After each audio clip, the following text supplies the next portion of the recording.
Welcome to Testify Ministry. Testify Ministry में आपका स्वागत है। आए मिलकर आज का पवित्र वचन सीखे। जय यीशु परमेश्वर के नाम से हम आपका स्वागत करते हैं। इस दिन आज हम पढ़ेंगे प्रवक्ता ग्रंथ अध्याय 18 पद संख्या 30 और 31। अपनी वासनाओं का दास मत बनो और अपनी लालसाओं पर संयम रखो। यदि तुम अपनी वासनाओं का दास बनोगे तो तुम्हारे शत्रु तुम्हारा उपहास करेंगे।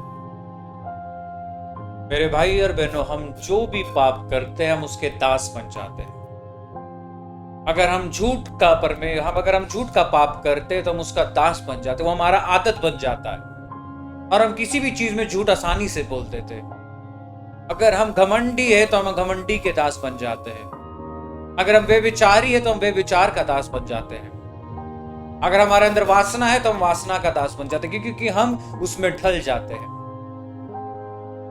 वचन कहता है किसी भी चीज का दास नहीं बनना है। जिस प्रकार हम पढ़ेंगे यूहन्ना में, अगर तुम पाप करते हो तो तुम पाप का दास बन जाते हो।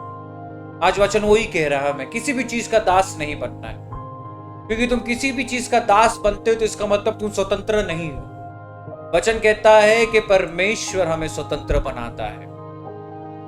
तो मेरे भाई और बहनों, अगर हमारे जीवन में किसी भी पाप का हम दास है तो हम स्वतंत्र वाला जीवन नहीं जी रहे, क्योंकि हम उस चीज में बंधे हुए हैं, उस पाप से हम बंधे हुए हैं। भले हम कहां भी जाए, अंत में उस पाप के पास ही जाएंगे।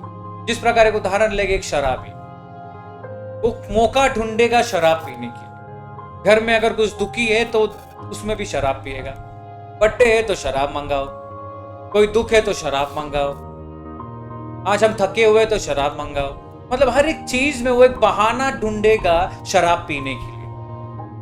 आप उसको 100 रुपए दे दो कुछ कार्य करने के लिए, वो 100 रुपया से 50 रुपए खर्चा करेगा शराब के लिए। क्यों? क्योंकि उसका दास बन गया, वो हर एक चीज से बंधा हुआ है, उसका सोच उस पाप में बंधा हुआ है, उसका आदत बन चुका है। वचन कहता है दास नहीं बनना है किसी भी चीज का। कोई भी पाप रहेगा हमारे जीवन में, आज अगर हम दास है तो वचन कहता है कि परमेश्वर हमें स्वतंत्र करेगा, क्योंकि अगर स्वयं पुत्र तुम्हें स्वतंत्र करेगा तो तुम स्वतंत्र होगे। तो आज मेरे भाई और बहनों, वो पुत्र जो परमेश्वर यीशु है हमें स्वतंत्र करने के लिए आया है। उसने वो क्रूस लिया है कि हम स्वतंत्र बने। तो क्या हम उस स्वतंत्रता का इस्तेमाल कर रहे हैं? यीशु को हमारे जीवन में कार्य करने दे रहे हैं, या आज तक हम हर एक चीजों का दास बने हुए? क्योंकि जब तक हम उस चीज से निकलेंगे नहीं, हम स्वतंत्र नहीं कहलाएंगे। एक स्वतंत्र व्यक्ति किसी चीज में बंधा हुआ नहीं है, एक दास हर एक चीजों में बंधा है। तो मेरे भाई और बहन, आज अपने हृदय के अंदर जाग कर देंगे, क्या हम स्वतंत्र है या हम किसी चीज के दास? इस समय में अपने आंखों को बंद रखकर अपना पूरा ध्यान परमेश्वर की ओर लगाएंगे। हे पिता परमेश्वर, इस सुंदर वचन के लिए धन्यवाद देते हैं। यूहन्ना 3:16 कहता है कि तूने हमसे इतना प्यार किया कि हमारे पापों के लिए अपने लौटे पुत्र को बलिदान दे दिया। और यीशु, तूने उस बलिदान स्वीकार किया क्योंकि तू चाहता था, तू आज भी चाहता है कि हम स्वतंत्र का जीवन जिए। और वचन कहता है अगर पुत्र तुम्हें स्वतंत्र करे तो तुम स्वतंत्र हो जाओगे। तो आज हम प्रार्थना करते हैं, जिस प्रकार दाऊद ने प्रार्थना किया कि झांक कर देख हमारे हृदय के अंदर, कि अगर कोई भी पाप है तो उससे निकाल, बाहर फेंक, हमें स्वतंत्र बना परमेश्वर।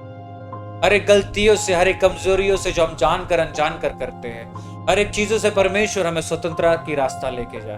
तू जानता है परमेश्वर के तेरे बिना हम हमेशा पाप में गिरेंगे।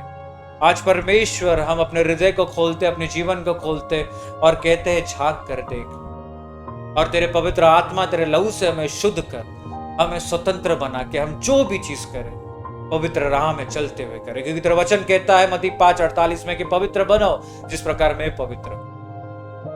परमेश्वर, हम डाली है तुझ में रहकर हम फल उत्पन्न कर सकते हैं। अगर हमारा फल गलत है, हम उसके दास है, वो सब चीजों को परमेश्वर निकाल, क्योंकि हमें परमेश्वर तुझ में स्वतंत्र बनना है। और यही प्रार्थना परमेश्वर यीशु तेरे नाम से हम मांगते और कबूल करते हैं।